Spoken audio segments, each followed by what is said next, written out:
Good morning, class. I'm sorry I couldn't be there this morning, but I'm attending some Math 180 training to try to help some of our students improve their math skills, which we'll be using some math skills today as we look at a concept called elasticity. Our goals for today, our objectives for today is to determine how demand can be elastic or inelastic and really how to calculate that. You can call this Chapter 4, Section 3 of your notes if you want to. You can call it elasticity or elasticity of demand. You will see how to spell that in just a minute. But first, take a look at these two demand curves and see if you can see a difference between the two curves. Not quite in focus.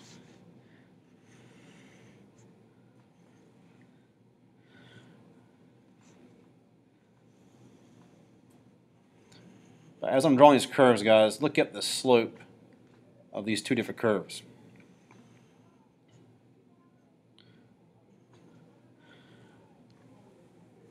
You can see they do vary wildly from each other. This one's a little bit more stretched out. This one's a little bit more steep or steeper. Again, you should be thinking to yourself, what's causing that? If you look at it, you can kind of see, guys, that price changes impact each of these curves a little bit differently. So if this is P1 and this is our Q1, a little sloppy. All right, let's kind of extend that over here to this curve. You can see though when there's a change in price, when it drops, we know our basic law of demand says when price drops, our quantity demand will also increase or will increase. Kind of in the way there.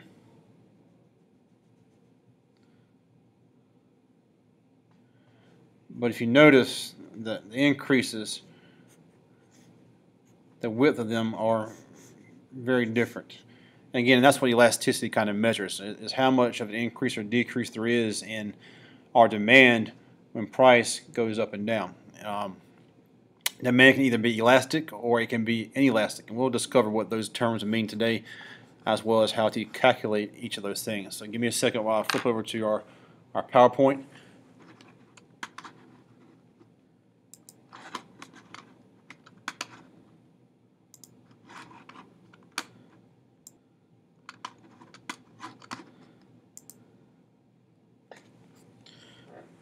So again, guys, you can just call this Chapter 4, Section 3, excuse me, the elasticity of demand.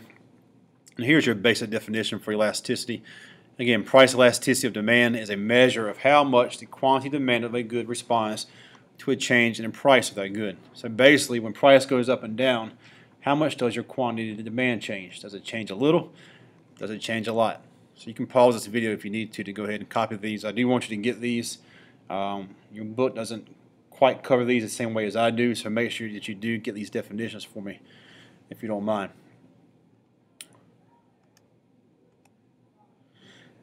Now, demand tends to be elastic, as the screen says, guys, if there's a large number of close substitutes. Again, think about what elastic does. Elastic stretches, all right? So our demand will stretch a good bit when price changes. And one of the reasons is because if there's a close substitute, if price goes up too much, we can just go and get something else. We don't need to buy that product anymore. If it's a luxury, if we don't need it, all right, then there's no reason for us to buy it if price goes up. We can just, again, go buy something else or just not even buy it at all.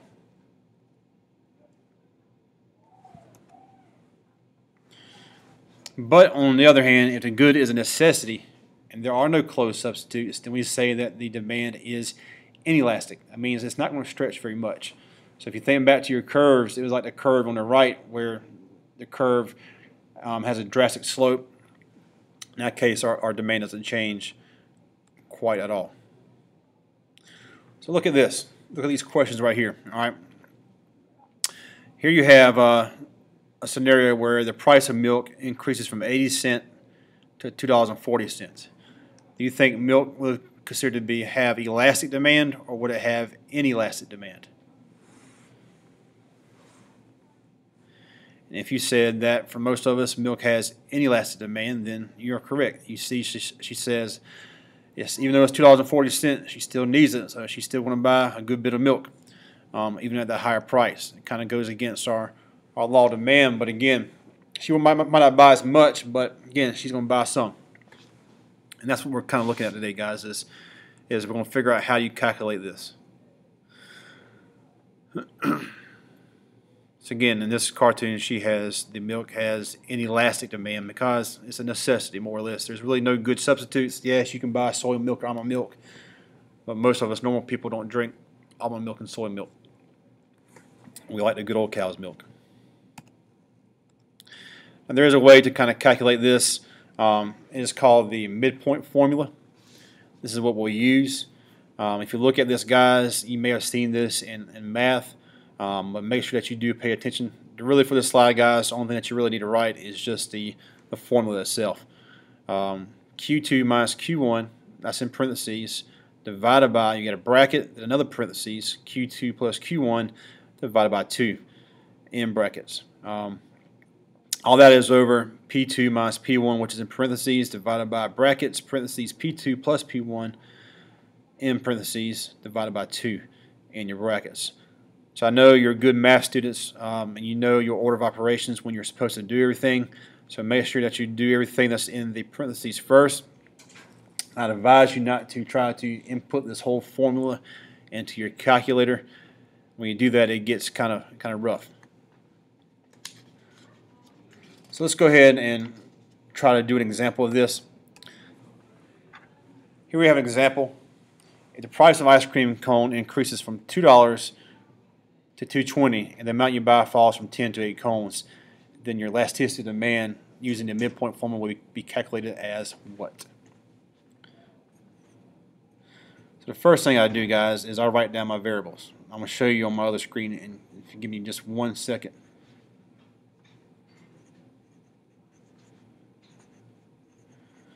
So again, our P1 was $2, our P2 was $2.20. Our Q1 in this case was 10 cones first, and then once the price rose, it dropped to 8 cones.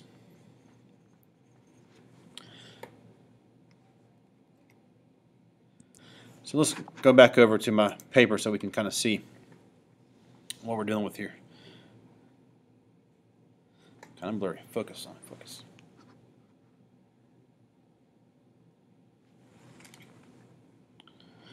Alright, so let's write down our formula again. Q2 minus Q1 divided by, you got brackets, parentheses, Q2 plus Q1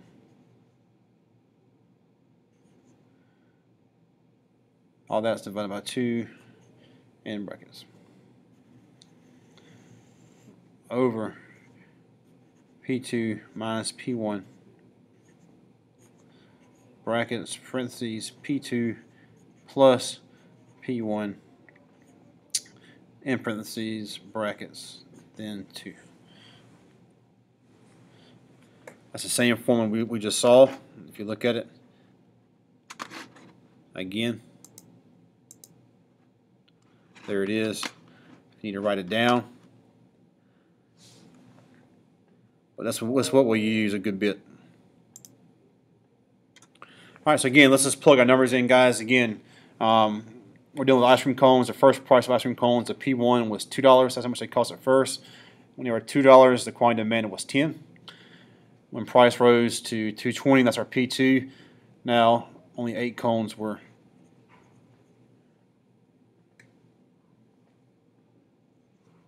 being wanted by the consumer. So let's plug it in. That's all you got to do. Again, so plug in your variables. So 8 minus 10, all right, divided by 8 plus 10 divided by 2. Again, pay attention to your parentheses and your brackets, and you'll be fine. On the bottom part, we got P2, which is 220 minus 2. Now my handwriting is not great. 220 plus 2 divided by 2 in brackets. Again, guys, what I do now is just I go step by step. So 8 minus 2 we know is negative 2 divided by 8 plus 10 is 18. But then, because it's in the brackets, you got to divide that by 2. So 8 plus 10 is 18 divided by 2 we know is 9. All right, $2.20 minus $2 is 20 cents divided by $2.20 plus $2 is $4.20 divided by 2. All right, I can't do math in my head sometimes. So again, I encourage you to use a calculator with this. I'll try to remember to leave some calculators out, but if you need to use your phone, that's perfectly fine. I give you permission to actually do that. So $4.20 divided by 2 will be $2.10. I should be able to do that math in my head. So now you just carry it out. So negative 2 divided by 9 will give you what? In this case, negative 0.222. That's your top number. All right. Then you got to find your bottom number, your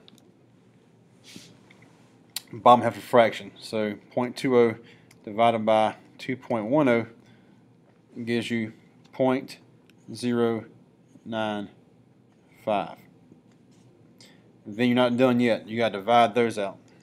So 0.222 divided by 0.095 is going to give you a price elasticity demand of negative 2.34. With these problems, guys, we just take the absolute value, so meaning that if you get a negative number, it then becomes just positive. So in this case, guys, our price elasticity demand for these ice cream cones is 2.34. What does that mean to us? That's the question that you should be asking yourself. For right now, it's just a number. You don't know what it means really. So let's go back to our notes so we can find out what it exactly means. Give me a second.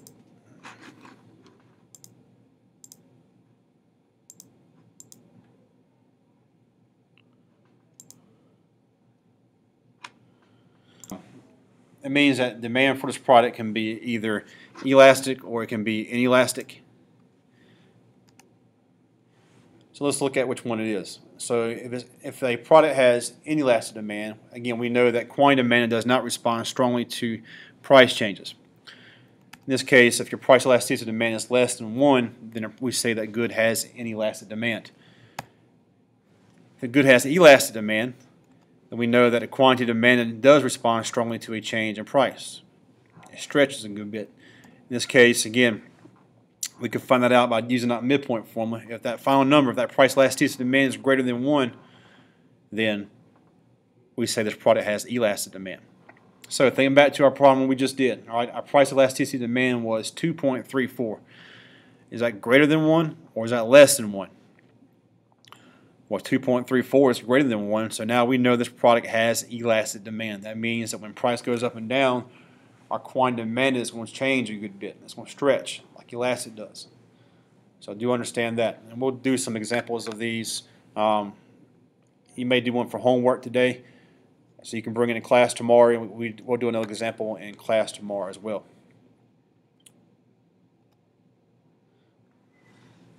Now, I do want you to try this for me. While you're sitting here, you are given market data that says that when pizza is $4 a slice, the quantity demand of pizza is 60 slices. When the price of pizza is $2, the quantity demanded of pizza is 80 slices. So again, set it up like I just showed you how to do it using that formula. Identify what your variables are. In this case, your P1 is $4 and your P2 is $2. Your Q1 is 60 slices, and your Q2 is 80 slices. So take those numbers, those variables, and plug them back into your formula, and we'll see what you come up with. You can go ahead and pause the video and give yourself a chance to do this. When you get done, come back and check it. Then you can ask yourself, what is the price elasticity demand for pizza in this example? Does the good have elastic or inelastic demand? All right, the answer is 0.429. Again, 0.429 is less than 1, so therefore this product has inelastic demand. Again, your numbers may change a little bit. It should be kind of close. It's kind of based on how you round or how many decimal places you took it out. but you should have something kind of close to that. Again, some common mistakes I see with this is people not doing the stuff in the brackets and parentheses, so make sure you pay attention to your order of operations. If you need to, just rewind the video and go back to my example so you can see how you did this.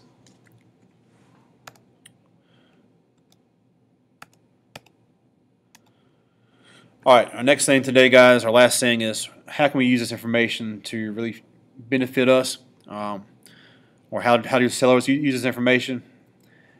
There's something called total revenue that's being looked at sometimes by sellers.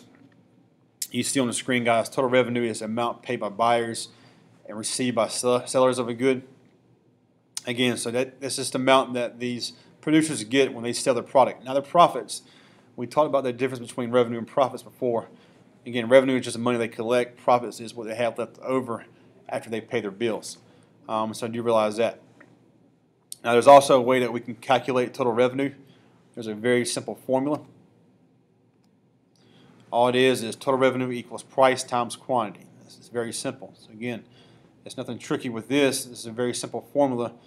But again, and how much your revenue changes really depends on the elasticity of the good that we're talking about here. So let's look at this. All right, here we have a demand curve. Again, let's say ice cream cones again. So we see at $4, all right, people are willing to buy 100 ice cream cones. So what would be your total revenue? All it is your price, which is 4, times your quantity, 100.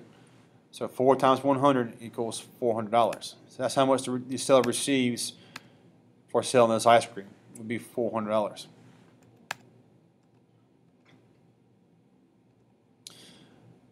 Let's look at this curve. This is a curve that is inelastic. You see right away, visual-wise, you should see it's inelastic because it has a much steeper slope. So in this case, let's say at $1, this product, people would like to buy 100 of this product, which makes the total revenue to be $100. Again, price times quantity equals 1 times 100 equals $100. Same curve, all right. Now let's see that the price goes up. Some people think when price goes up, the seller will receive more money. Sometimes that's true, sometimes it's not. It just depends on the elasticity of the product we're talking about. Since this good is inelastic, again, there's no close substitutes. Sometimes that means it's a necessity. People have to buy it. So when price goes up, yes, they may buy a little bit less, but they still have to buy a good bit of it. So you see in this case, when price is $3 for this product, people still want to buy 80 of this product. So now 3 times 80 will give us our total revenue of $240.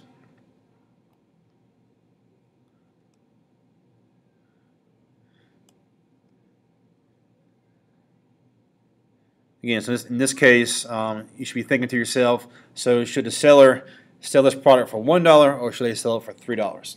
Hopefully, you're seeing that it benefits the seller to sell it for $3 because they can make more money. They'll collect more money at least. They'll get more revenue than they would if they only sold it for $1. Now, just the opposite. What happens if the product has elastic demand? All right. In this case, we see the demand curve kind of stretches out a good bit. So we see for this product, when price is $4, people would like to buy 50 of that product. So we know our total revenue, 4 times 50, is going to be $200. Same curve. All right, now let's see what happens when the seller raises their price to $5. Now, of course, according to our law of demand, as price goes up, quantity of demand goes down. So now people only want to buy 20. So now even though they raise the price, the total revenue does go down because this product, it has an elastic demand. That means that it's a luxury, that there are some substitutes. So instead of buying this product, people will buy other products now. So now it wouldn't make any sense for this seller to raise the price because it's going to really hurt their revenue. In this case, they should lower the price or keep the price the same at $4. So the point is, guys, this is just another way that we can kind of test for elasticity is the total revenue test. Again, if the revenue goes up with an increase in price, then we know that product has an inelastic demand. If the revenue goes down when you increase price, then you should know that that product has elastic demand. So do you realize that? And that's pretty much the, I went kind of quick. So if you need to pause it and go back and rewind, that's fine. That's the point of kind of doing this and kind of keep us on schedule so that we're not too far behind. I do want you to try one of these guys for homework. Give me a second to pull this up. I probably should have done this before I started recording.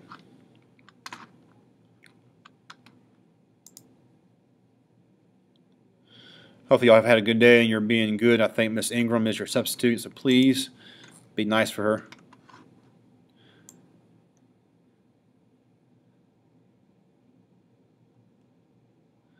Hopefully I can check in on y'all. If you didn't bring your headphones, then you need to listen with somebody or turn the volume down.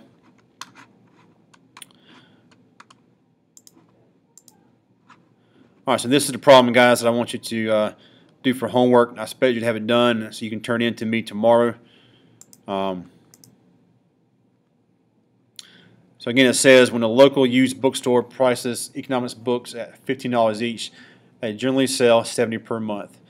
They lower the price to $7 each, then they sell $90 per month. Given this, we know that the price elasticity of demand for economics books is what? So again, in this case, guys, you're going to find your variables, plug them into your formula, and then also you can go ahead and do the total revenue test as well. So you can tell me if they need to raise price, a lower price to increase total revenue. Again, so this is the kind of problem you'll have in your test, which again, it should be, I'm hoping most likely Friday, because we need to cover some more stuff. I hate being out. So again, do this, guys, for homework. I may leave you some other things to finish up. If you haven't finished up that circular flow diagram, make sure that you do finish that. And I may have you finish your worksheets that I gave you yesterday as well. So that's kind of where we are. If you have any questions about anything, then please write them down, and I'll try to answer those on Thursday. And so y'all have a great day, and we'll see you tomorrow.